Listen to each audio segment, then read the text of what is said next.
नमस्कार दोस्तों, स्वागत है आप सभी का हमारे चैनल पौराणिक लोक पर।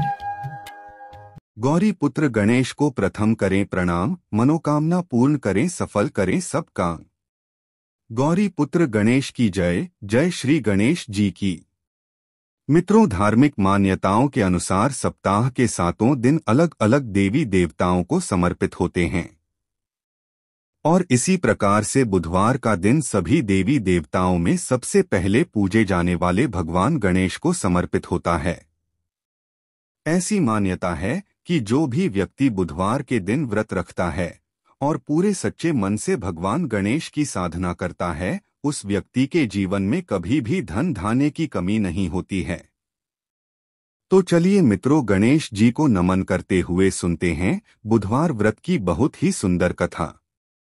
एक समय की बात है, समतापुर नगर में मधुसूदन नामक एक व्यक्ति रहता था।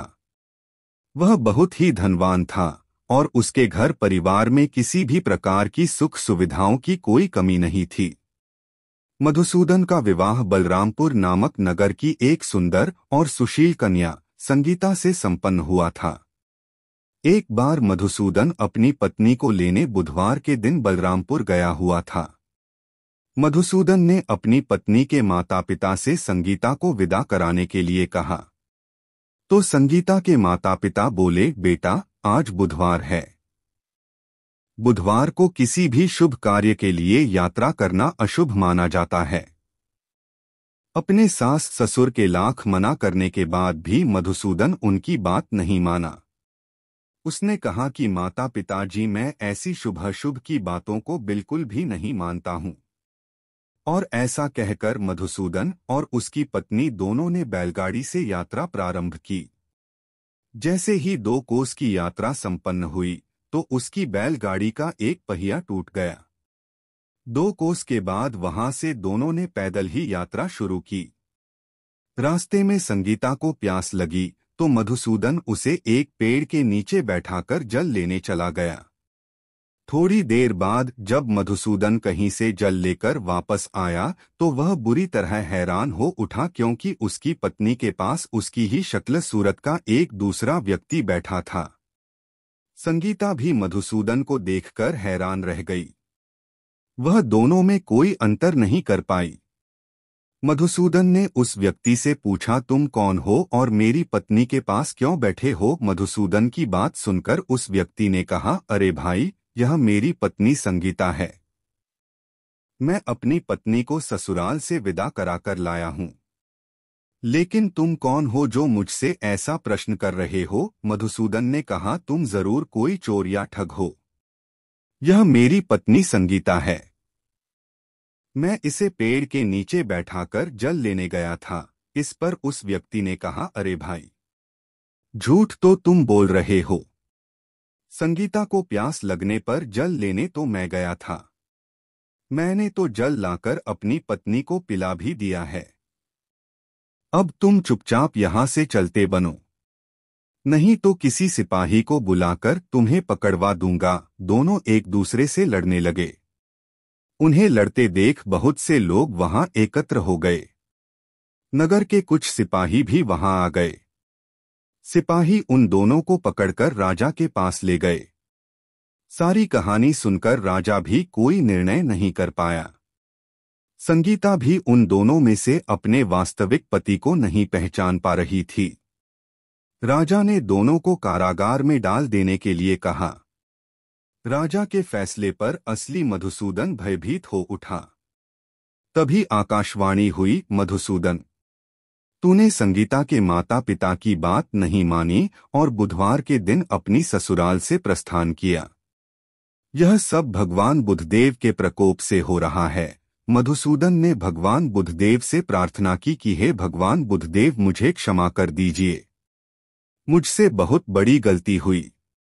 भविष्य में अब कभी बुधवार के दिन यात्रा नहीं करूंगा और सदैव बुधवार को आपका व्रत किया करूंगा। मधुसूदन के प्रार्थना करने से भगवान बुधदेव ने उसे क्षमा कर दिया।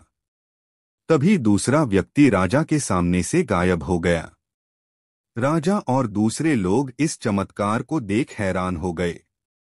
भगवान बुद्धदेव की इस अनुकंपा से राजा ने मधुसूदन और उसकी पत्नी को सम्मानपूर्वक विदा किया।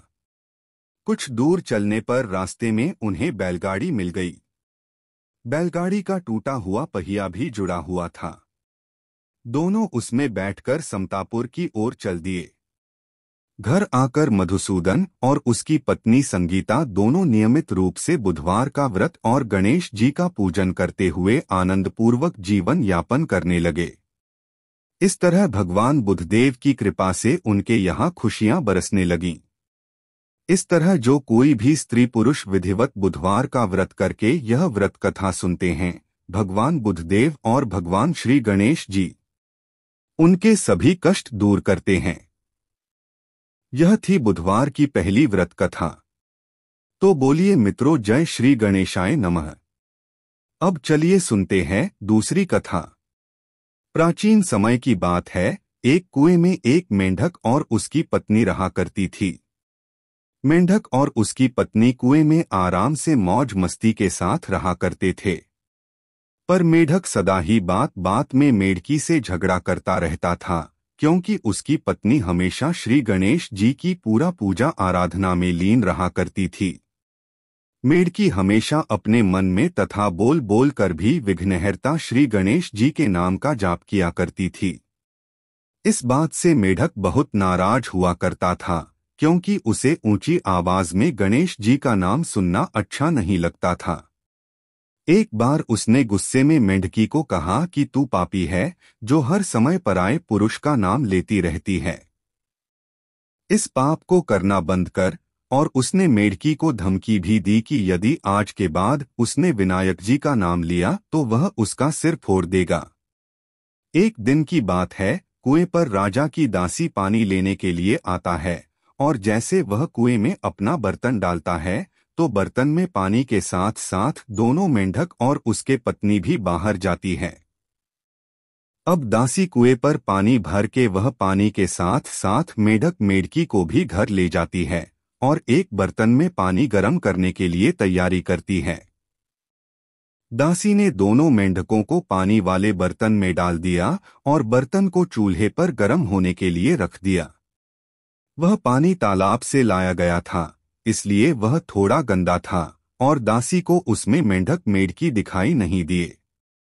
जैसे जैसे पानी गर्म होने लगा, दोनों मेंढक मेंढकी का शरीर जलने लगा। इस पर मेंढक की पत्नी ने मन ही मन श्री गणेश जी की पूजा अर्चना और नाम जाप शुरू कर दिया। मेंढकी को यह विश्वास था कि भगवान गणेश उसकी सहायता अवश्य करेंगे। अचानक ऐसा चमत्कार हुआ कि पानी चाहे कितना भी गर्म हो रहा था, लेकिन मेंढकी को कुछ भी महसूस नहीं हो रहा था।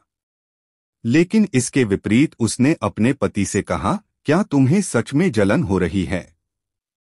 मेंढक ने जवाब दिया, हाँ मुझे बहुत जलन हो रही है, क्योंकि पानी धीरे धीरे बहुत गर्म होता जा रहा था।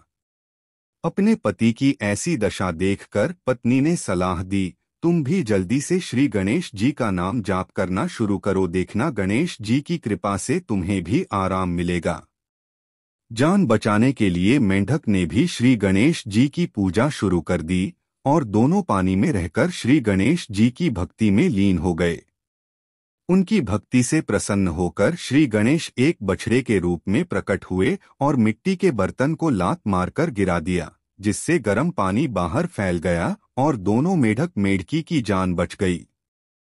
अब तो दोनों मेंढक खुशी खुशी तालाब में लौट गए और उस दिन से अब वे अपना हर दिन भगवान गणेश की पूजा अर्चना में बिताने लगे और वे दोनों श्री गणेश जी के बड़े भक्त बन गए। कथा समाप्त हुई तो बोलिए गजानन महाराज की जय हो। हे गणेश जी महाराज, जैसा सुख आपने मेंढक और मेंढकी को दिया वैसा ही सुख सबको देना। कथा समाप्त हुई। बोलिए मित्रों, विघ्नहर्ता श्री गणेश की जय हो गजानन महाराज की। अब सुनते हैं एक अन्य कथा। एक नगर में एक मालिन रहती थी। उस मालिन का एक अत्यंत ही सुंदर पुत्र था, परंतु किसी बीमारी के कारण उसके पति का स्वर्गवास हो गया था और अब वो अपने पुत्र और सास के साथ रहा करती थी। उस मालिन की सास अत्यंत ही कठोर हृदय की स्त्री थी। वो सदा ही अपनी बहू को कष्ट और पीड़ा देती थी। और इसी प्रकार से एक दिन सास ने गुस्से में आकर अपनी बहू और पोते को घर से निकाल दिया। कोई आश्रय न होने के कारण वे दोनों रोते चलते चलते एक जंगल में जा पहुंचे और वहां एक बड़े पेड़ के नीचे बैठ गए। वहां से थोड़ी दूर पर एक गणेश जी का मंदिर था। इस मंदिर में बहुत लोग रोज गणेश जी के दर्शन करने आते थे। सभी भक्त दर्शन करके गणेश जी को प्रसाद चढ़ाते और फिर वही प्रसाद सबको बांट देते थे। इसी प्रकार से गणेश जी के प्रसाद से माँ और बेटे का गुजारा होने लगा। गणेश जी की कृपा के कारण अब तो दोनों माँ बेटे गणेश जी की पूजा पाठ में लग गए। एक दिन उन्होंने सोचा कि क्यों न हम भी जंगल से फूल लाकर बेचें। और इस प्रकार से वे रोज जंगल से फूल लाकर उसकी माला बनाकर बेचने लगे, साथ में पूजा की सामग्री और प्रसाद भी बेचने लगे। इससे उनकी आमदनी होने लगी और धीरे धीरे गणेश जी की कृपा से आमदनी बढ़ने भी लगी। जल्दी ही उन्होंने अपना एक मकान और एक दुकान बना लिया। उस नगर के राजा की लड़की मंदिर में रोज पूजा करने आती थी। वो मालिन के बेटे को देखकर राजकुमारी उस पर मोहित हो गई और उससे विवाह करने की सोचने लगी। जब राजा की बेटी ने अपनी भाभी से मन की बात कही तो उसकी भाभी ने कहा, यह तो मामूली मालिन का बेटा है और तुम एक राजा की बेटी हो। यदि तुमने उससे विवाह किया तो हमारी बहुत बेइज्जती होगी। पर राजकुमारी अपनी बात पर अड़ी रही। उसने कहा, मैंने तो प्रतिज्ञा कर ली है कि विवाह उसी से ही करूंगी। और इस प्रकार भाभी ने घर जाकर सारी बात राजा को बता दी।